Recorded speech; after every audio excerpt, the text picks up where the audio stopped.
dentro de los foros Voces del Conocimiento de la Universidad Autónoma del Estado de Quintana Roo.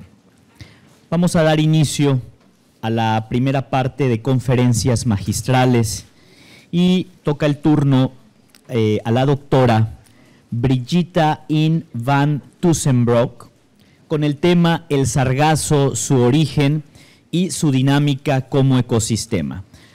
Antes de cederle el uso de la voz a la doctora Brigitta, me voy a permitir leer una breve semblanza curricular.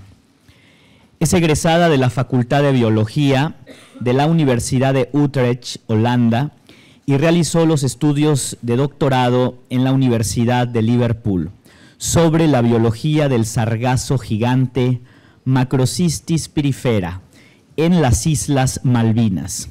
Actualmente es investigadora titular del Instituto de Ciencias del Mar y Limnología de la Universidad Nacional Autónoma de México y es miembro del Sistema Nacional de Investigadores. Estableció el Laboratorio de Pastos Marinos en 1990, cuando ingresó como investigadora en la Unidad Académica Sistemas Arrecifales en Puerto Morelos, con el fin de iniciar una línea de investigación acerca de la ecología de vegetaciones marinas en el Caribe mexicano, con un enfoque especial a los pastizales marinos. Sus investigaciones han producido más de 80 artículos científicos, 6 capítulos de libro y 3 libros. Ha dirigido más de 30 alumnos de licenciatura, maestría y doctorado. Desde 2015 se ha dedicado al estudio de las afluencias masivas de sargassum pelágico y su impacto sobre las praderas de los pastos marinos, las playas y los mares costeros. Tiene el uso de la voz la doctora Brigitta In van Tussenbroek.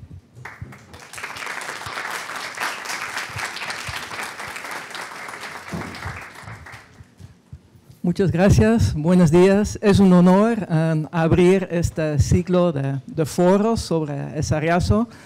Y mira, no voy a tardar mucho porque nuestro tiempo siempre es limitado. Hoy me preguntaron a hablar del origen del sargazo. Es un buen comienzo y voy a hablar más bien sobre su dinámica, no como ecosistema. Mira, entonces, el sargazo, entonces, son especies pelágicas. Ya todos sabemos, estas son fotos tomadas en medio del océano, en la NER, en la North Equatorial Recirculation Region, durante un crucero que tomó uno de mis postdocs. Y el sargazo puede tener como, la gente piensa que el sargazo luego cubre todo el océano, no es cierto. Entonces nada más son aquí a veces como unos ya fragmentos aislados, a veces lo forman esto con lo que llaman windrows, así alargados, o a veces como manchones, y a veces como la última foto sí forman montones, masas enormes que pueden ser cientos de metros cuadrados, ¿sí? Entonces el origen, vean, es fácil, el mar de los sargazos, ¿sí? El mar de los sargazos históricamente ya de veras existe desde que hay ya registros por escrito, ¿no? Entonces realmente cuando los primeros navegadores europeos llegaron a este continente ya encontraron sargazo en el mar de los sargazos y ahí viene el nombre. Sargaz, entonces ellos pensaban que era como tipo de uvitas, así le llamaban esos los portugueses sus uvas, y ahí estas bolitas que tenían algo, lo pensaba que era, parecía a sus uvitas, entonces por esto le llamamos sargaz, y ahí viene el mar de los sargazos, sargazo, ¿sí? Desde 2011, entonces ya se formó el gran cinturón atlántico de sargazo, ¿sí? Entonces es otra región de concentración de estas algas, ¿sí? El siguiente, por favor. Entonces, y esto puede ver, ¿por qué desde 2011? Mira, estas son observaciones satelitales, por ejemplo, mira, podemos ir más atrás, de 2005 a 2011, del Océano Atlántico, de Landsat, y vemos claramente ya de abajo, nada más en 2011, allá en el sur del Atlántico, ahí se empezó a detectar masas de sargazo por manera de satelital. Antes no había, ¿sí? Entonces, es un fenómeno nuevo. ¿Sí? No es algo que ya había, esto de veras, y nosotros incluso hemos tenido registros sedimentarios hasta, cuando menos, hasta el principio de 1900 y no hemos visto rastros de sargazo ahí. Entonces es algo que es algo nuevo en esta región. El siguiente. Entonces esto me gusta mucho porque ve más o menos la dinámica, ¿sí? Entonces, nota muy bien, en invierno generalmente no hay, empieza a incrementar y luego pasa por acá arriba, fluye por acá arriba. ¿Sí? Siguiente, por favor. Entonces, este es uno de los primeros modelos que tenían de sargazo. Entonces, ahí está el NER, todas esas flechitas indican los corrientes principales, lo que hay aquí. Y se ve que en el sargazo, Mar de los Sargazos, en Junquillo y en esta región, nueva región de concentración entre África y Brasil, que se llama NER, como ya dije, North Equatorial Recirculation Region, ahí también es un giro no tan fuerte, más o menos débil, ahí se está metiendo, ¿no? Pero también se ve muy claramente que se concentra en este giro y luego se sueltan los corrientes y pasan en el Caribe, y luego pasa por la corriente del Caribe, que es un corriente muy fuerte, y aquí que se convierte en la corriente yucatana y entra en estas costas, que son los corrientes más fuertes que existen incluso en el mundo, y luego ya pasa a Mar de Sargazos. Entonces, el NER más o menos es como un source, entonces es un fuente de sargazo, y el Mar de Sargazos es como un sumidero, ¿sí? Es un flow-through system, ¿sí? Entonces, esto es algo muy importante que entendemos de esta dinámica de sargazo. El siguiente, por favor. Entonces, ¿qué pasa? ¿Cómo llega este sargazo de este NER al Mar del Caribe? Generalmente, entonces pasa cuando hay cierta coincidencia de factores. Por esto, luego hay variaciones interanuales muy fuertes. Sí, por ejemplo, debe de justamente concentrar, que el sargazo justamente está en el área concentrado, en el NER, enfrente de Miami, más o menos al norte de Brasil, que coincide con los vientos alisos y luego con la corriente de Brasil, y ya gira genera como giros que concentran el sargazo, que se están desplazando y llevan el sargazo adentro, ¿sí? Entonces, debe de tener varias condiciones para que mucho sargazo entre en el Caribe, y generalmente pasa como en finales de invierno, principio de primavera, ¿sí? Y hay variaciones, todavía no. Y hay variaciones que también tienen que ver con regímenes eólicos, por ejemplo, esto es algo muy nuevo, en 2022 apenas se publicó, que hay concentraciones de regímenes eólicos que sí o no mueven entonces realmente las masas de sargazo y también que hay más urgencias, ¿o no? Que también genera que hay variaciones interanuales, como pueden ver abajo. 2000 no había, empezó en 2011, pero no todos los años es lo mismo. ¿Sí? Hay años más fuertes, años que son más débiles, y también lo que es muy notorio, que hay este cambio estacional, que también más o menos se puede explicar por estos mecanismos, aunque no entendemos muy bien qué pasa en el NER todavía. ¿Por qué? Porque siempre hay nubes, no podemos observarlos muy bien por satélite, es un inconveniente muy grande. El siguiente. Entonces, ¿cómo podemos describir entonces biológicamente este fenómeno? ¿Sí? Entonces, no son especies invasoras. Siempre nos ha llegado sargazo a nuestras costas, ¿sí? Entonces, las especies invasoras son especies no nativas que llegan a una nueva región. Esto no es el caso. Siempre hemos recibido algo de sargazo de Mar de los Sargazos, a veces, ¿sí? Entonces, no es esto. Entonces, realmente, entonces no es una invasión. Esto es un florecimiento algal. ¿Sí? De macroalgas. Nosotros conocemos florecimientos algales más bien de los micros, de los más pequeños, del bloom de fitoplancton, etc. Pero también los macroalgas pueden florecer. Entonces, esto es el florecimiento de macroalga, y estos generalmente son emergentes. ¿Qué quiere decir emergentes? Que de repente sale de la nada. ¿Sí? Porque generalmente es un conjunto de factores que induce que esta planta puede crecer de manera sin medidas. Entonces, y además por esto también son muy difíciles de predecir. Y generalmente sí, entonces se están incrementando en las últimas décadas y, mira, generalmente son causados de una manera u otra por el humano, ¿sí? Entonces, pero la pregunta es entonces, si este fenómeno empezó en 2011, ¿qué pasó a final de 2010? ¿Qué pasó en 2011 para que esta alga empezó a florecer? Mira, hay varias hipótesis, voy a hablar de algunos para que más o menos ya pone contexto. El siguiente. Entonces, uno es la temperatura, obviamente. Sí, entonces realmente el cambio climático global, se sube la temperatura, entonces tiene que ver algo, ¿no? Porque se cambió.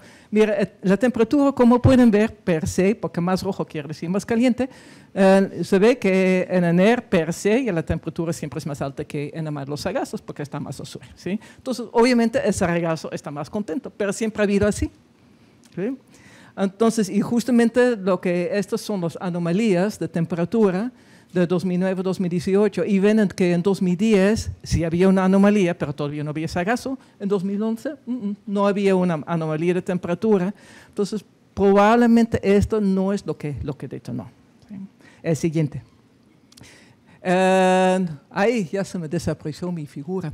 Entonces, la otra es, esta es una mapa muy bonita de concentraciones de clorofila y también, mira, se ve que en además los sargazos hay menos nutrientes, por ejemplo, que en el NER per se, también.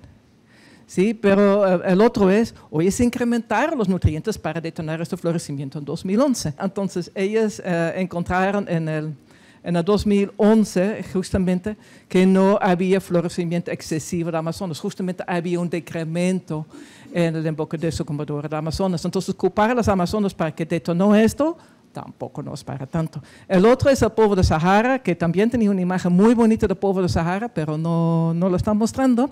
Entonces, pero también el mismo, ahí ya ven mi dibujo de los clorofilas, azul, no clorofila, verde, clorofila. Clorofila significa que hay nutrientes en el mar y los nutrientes en el mar ya alimentan a fitoplancton y entonces realmente el fitoplancton obviamente como sabemos tiene clorofilas, entonces esto es lo que se detecta por los satélites que hacen crecer justamente a plantas, a fitoplancton pero también a sargazo, entonces ya más su crecimiento, pero justamente lo que pueden ver las anomalías de descargas de río Amazonas y justamente en 2011 estaba negativo, entonces realmente no pudiera haber detonado esto. El siguiente. Entonces, la otra hipótesis es el polvo de Sahara. Es que el polvo de Sahara está incrementando porque hay mucha desertificación en la Sahara, también hay mucha minería por fosfatos. Entonces, y el fosfato es un nutriente muy importante para los productores primarios, como algas y fitoplancton.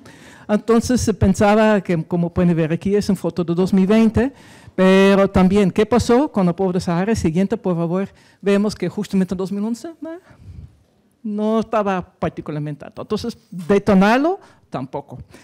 Siguiente. Entonces, ahí vamos con el cambio climático global. Pero antes de empezar con esto, necesito hablar de este que se llama North Atlantic Oscillation, que muy fácilmente es la diferencia en presión entre Islandia y los Azores. Nada más. Entonces, no es algo muy sencillo y puede ser bajo o puede ser alto, ¿sí? Si no es mucho la diferencia en presión, es una fase negativa. Si es muy alta, es una fase positiva. Ya se ha estudiado este fenómeno por mucho tiempo porque determina el clima en Europa. Los tormentos de invierno, entonces, realmente son determinados por esta nao. Entonces, se ha estudiado muy bien. Entonces, realmente, y esto se sabe muy bien. Entonces, el siguiente, por favor, ¿qué tiene que ver con el cambio climático global? Bueno, ya hay teorías que dicen que un incremento de fases positivas en este fenómeno por el cambio climático global, ¿sí? ¿Y qué implica que hay más fase positiva de esta nao? Entonces implica vientos más fuertes, ¿sí? Y vientos más fuertes, el siguiente, indica que hay más urgencias, ¿sí? Porque las urgencias son generalmente generados por vientos superficiales que mueven las masas de agua, entonces sube más el agua de fondo hacia arriba. Y el agua de fondo del mar tiene nutrientes, ¿sí? Porque ahí no hay productores primarios que usan estos porque está oscuro, ¿sí? Necesitan luz también y necesitan nutrientes. Entonces el agua de fondo, entonces cuando hay más viento, justamente esta agua de fondo surge con más fuerza, entonces puede alimentar, entonces puede fertilizar. Y este es un mecanismo que propusieron Van et al. Y principalmente que juega un papel muy importante son las urgencias de las Canarias. Y esta urgencia de Canarias entonces está directamente conectado con el NER y entonces lleva directamente nutrientes allá. El siguiente. Y otro es que tiene que ver con la nao también, que justamente sí dominan las positivas, más urgencias, pero justamente en 2010, 2011, ya este invierno, había una fase negativa muy fuerte. Y Jones et al. Sugieren que esta fase negativa jugó un papel fundamental de conectar el mar de los sargazos con el NER. Como pueden ver con los corrientes, no están muy conectados estos, como ya pueden ver con los corrientes, pero este evento negativo justamente ya conectó el mar de los sargazos con ENER. Siguiente, por favor, que pueden ver aquí. Entonces, realmente ellos dijeron, mira, el viento también transporta sargazo, ya lo sabemos, 1% incluso es menos, generalmente son como 3% de influencia de viento como movimiento superficial de sargazo, pero como ver al lado derecho, cuando hay una fase positiva, entonces las flechitas regresan. Entonces ya no hay conectividad, pero cuando hay fase negativa en 2010, ya ven que los flechas enfrente de la costa de África justamente bajan y estos posiblemente trajeron sargazo de mar, los sargazos al NER, y con esto podrá haber detonado este florecimiento, que ya luego ya la temperatura favorable, nutrientes favorables, etcétera, etcétera, y ya se quedó. Puede ser, mira, es una de las hipótesis. El siguiente, entonces en breve, entonces realmente todas las hipótesis, el siguiente ya sigue poquito, entonces realmente las hipótesis son fase negativa, que aporta el siguiente, hay cambios en las urgencias, más nutrientes, podrá haber, obviamente, si hay más aporte de nutrientes por los ríos, entonces realmente porque estamos de veras deforestando y los nutrientes se llegan, y también está por el Sahara. Mira, cuál es en realidad, no sabemos, pero como es florecimiento real, probablemente fue una combinación de estos factores. ¿Sí? El siguiente, entonces, esas son las tres formas de sargazo que dominan. ¿Sí? El sargazo Natanz 8, Fluitans 3 y Natanz 1, y nosotros hemos estado colectando esta a lo largo de la costa, además su biomasa, pero también sus proporciones, porque algo nos dicen, pero no sabemos qué exactamente, pero pueden ver, en 2016 dominaban Natanz 8 y Natanz Fluitans 3. ¿Sí? Y poco a poquito estas proporciones están cambiando. El siguiente, por favor. ¿Y qué nos dice? En la mar los sargazos dominan Natanz 1. ¿Sí? En Natanz 1, como pueden ver, en principio ni había aquí. Entonces, yo no sé de esta conectividad de mar los sargazos acá, si esto fue. Igual Natanz 8 lo pensó, pero ¿de dónde vino Natanz 8? Nadie sabe. ¿Sí? Pero también lo que podemos ver a lo largo de estos años, entonces poco a poquito Natanz 8, que es más oscuro, cada vez es menos importante y está dominando más Fluitans 3. Entonces necesitamos entender un poquito mejor cómo funcionan estas especies. Siguiente, y eso es lo que estamos haciendo nosotros, ya finalmente desarrollando un sistema para poder crecer sargazo. Muy contradictorio, es increíblemente difícil. Muchos grupos a lo largo de arriba han tratado de crecer sargazo para ya entender un poquito más su fisiología, por ejemplo, qué hace la temperatura, qué hacen los nutrientes, qué hace el fósforo, qué hace el nitrógeno, qué hace el hierro, etc. Y no han podido. Hasta que nosotros descubrimos el ingrediente secreto. Que lo ven allá al lado derecho, ya lo vieron, no, entonces si nada más pica la imagen, entonces ahí está el ingrediente secreto. Es el movimiento, que suena lógico, ¿no? Porque es una especie que vive en la superficie del mar y está flotando todo el tiempo. Entonces necesita mantener el movimiento para que esté contento, y si ya descubrimos este ingrediente secreto, ya nosotros ya podemos ya hacer muchos experimentos con el sargazo y vamos a entender mejor la alga, que nos va a entender mucho mejor qué exactamente está pasando. Y el siguiente es, por ejemplo, unos ejemplos que hicimos con la temperatura. Como dijimos, la temperatura sí es algo, eso es más o menos el rango que está expuesto el sargazo, en la mar los sargazos hasta el NER. Y vemos que aquí esto es qué rápido crece el sargazo a cada régimen de temperatura. Y vemos que el sargazo Fluitans crece mejor en aguas calientes, por ejemplo, en Natanz 8. Bueno, esto cuando menos explica por qué ahorita sargazo Fluitans 3 domina, porque obviamente crece más rápido. Sí, todavía no explica de dónde vino 8, pero cuando menos explica por qué ahorita está aquí. Y vemos también lo que vemos, que crece increíblemente rápido. Sargazo Fluitans 3 duplica su biomasa en 10 a 15 días. Es increíblemente rápido. Entonces, esto es algo que también debemos tener en cuenta. Entonces, ahorita los que van a modelar cuánto sargazo llega y etcétera, etcétera, deben tomar en cuenta este crecimiento. ¿Sí? Y entonces es muy importante saber esos datos con las temperaturas para ya luego ya entender mejor la fisiología de la especie, pero también para poder predecir cuánto llega. Entonces, y seguimos trabajando en esto con nutrientes, etcétera, etcétera, entonces para descubrir más de esta especie. El siguiente, por favor, Estos son algunos estudios de dinámica en México, ¿sí? Lo que ven al lado de izquierda es como una recopilación de todos los llegados de sargazo detectado por Landsat, que es una imagen satelital, en 2014, 2020 en el mar. Y esto combina la cantidad y más o menos la frecuencia está llegando. Entonces nos dan idea cuáles son las regiones de la costa de México que tenemos que poner más atención. Y según esta, obviamente el norte, centro en el norte es donde llega más. También nosotros, entonces, también modelos han descubierto, por ejemplo, que la mayor parte que entra en el Caribe mexicano pasa por el este del Banco Chinchorro, ¿sí? Entonces, si ya por encima de Chinchorro, todo lo que está en el mar, ya mejor déjalo ahí porque eso se va, ¿sí? Entonces no va a llegar a nuestra costa. Es importante saber, eso es lo que ya tenemos con los modelajes, ¿sí? Entonces, y también pueden ver, entonces ahí dice más o menos cuánto es el volumen que estaba en todo México, que está la gráfica allá arriba. Es que cada píxel se cuenta y luego ya se ve cuál es el área cubierto. Y luego aquí abajo se ve cuánto colectaron los hoteles allá en el norte del estado de Quintana Roo. Y a veces coincide lo que están en el mar, ¿sí? Entonces hay un pico, etcétera, pero hay veces que no. Por ejemplo, se ve que en el pico, en el mar, había mucho, por ejemplo, en enero había mucho sargazo y no llegaba a las costas. ¿Por qué? Por los nortes, ¿no? Entonces también necesitamos los vientos alisos, porque el sargazo se mueve por la corriente de Yucatán paralela a nuestras costas y son los vientos alisos que lo empujan hacia la costa. Si no hay vientos alisos, no hay.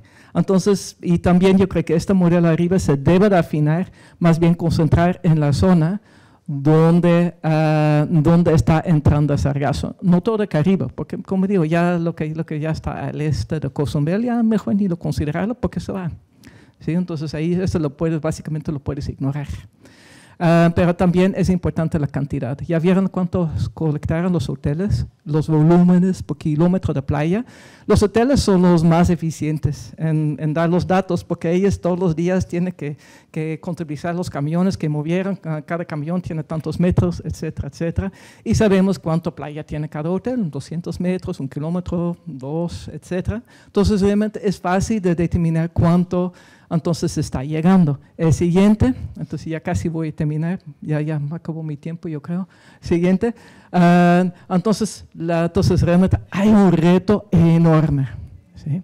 La costa de Quintana Roo es más de 80 kilómetros, ¿sí? En total. De ver, durante estos años picos, 2008 y 2009, los datos de los hoteles dijeron que llegaron más de 2.000 metros cúbicos por kilómetro. En promedio el año, no en tiempo pico, en promedio en todo este año, ¿sí? Y esto implica, son de 6 a 11 millones de kilogramos por cada kilómetro. Es casi inconcebible la cantidad que está llegando, ¿sí? Entonces, y a liderar con tanto sargazo que llega por cada kilómetro de la playa y además a lo largo de 800 kilómetros, es un reto fundamental y yo creo que ya según ya durante estos foros y que justamente se va a hablar de esto.